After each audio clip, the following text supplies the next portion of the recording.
So let's get to a bit of news here. I want to watch this video that I saw this morning because I thought it was really,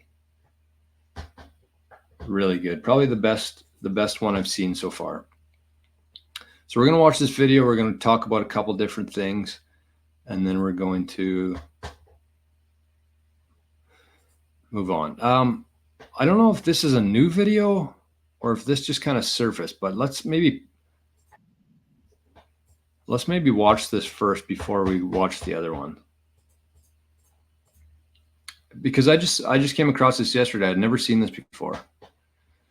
But it's Trump, and he's talking about Bitcoin. Bitcoin is not threatening the dollar.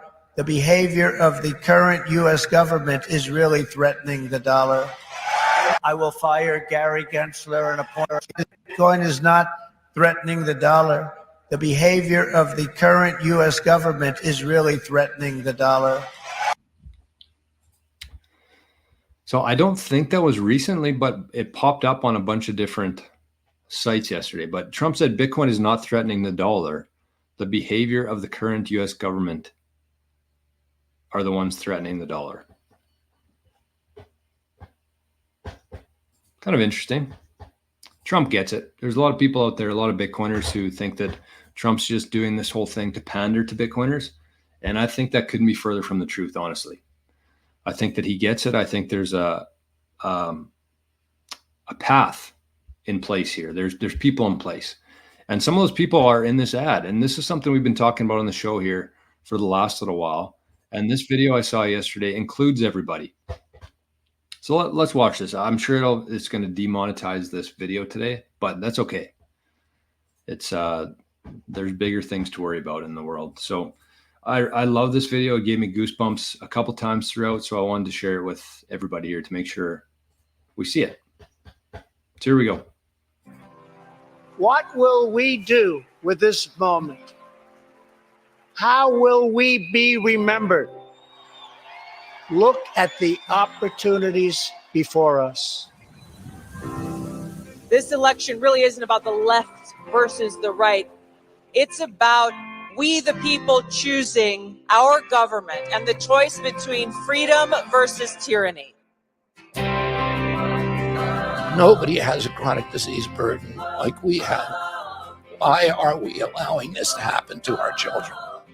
Ultimately, the only thing that will save our country is if we choose to love our kids more than we hate each other. What is going on here is deeper than politics. It is deeply spiritual. We are being called to rise above the hatred and the fear and the evil.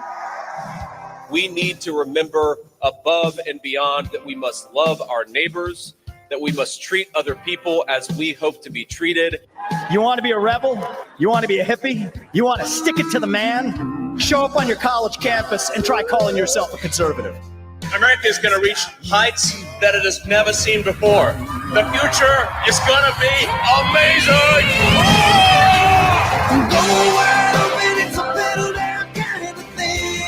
Don't you want healthy children?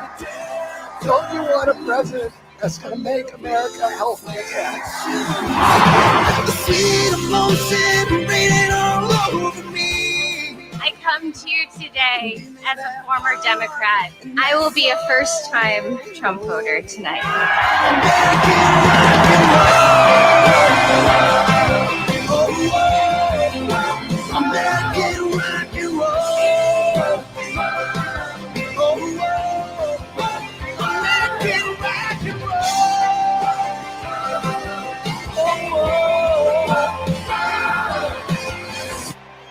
The people dreamed this country, and it's the people who are making America great again.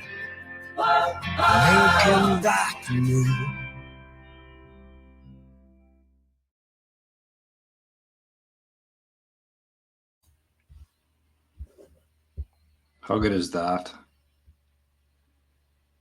How good is that? Incredible. Absolutely incredible. So, I mean, the part that really stood out on that I loved most when RFK said, "We need to love our kids." I honestly don't know why this stuff makes me so emotional, but it's so important. It's so important, and it's so true.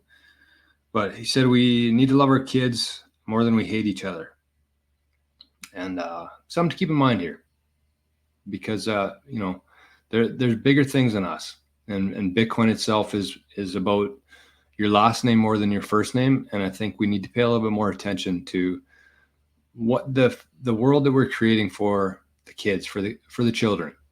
And there's been a lot of kids out there who have been put through a lot of really bad things, and the only reason a lot of that stuff has been able to happen is because a small group of people have the ability to print money. And so yes, there's great people, there's great speech, but these are the people who want to change things, not just change the policies, not just reduce taxes. These people want to make real, significant, and lasting change. And Bitcoin's a big part of that. It doesn't matter who's talking about it. It's the fact that one side is open to it and one side is very against it. And so you have Trump, you have Elon, you have Vivek, you have JD Vance, you have RFK, you have Tucker Carlson, you have Ron Paul, Tulsi Gabbard. Like that's a team of superheroes. But the one thing that they all have in common, and the one thing that's going to actually make change, is Bitcoin. That's what you're voting for. So I wish I would give anything to be able to vote for that team, but unfortunately I can't. So I'm asking you to do it on my behalf. It's a big one. And whether you think it matters or not, I don't think is what you need to worry about. There's nothing that could be bad about it. You don't gain anything from not doing it. It takes zero energy to do it. $0.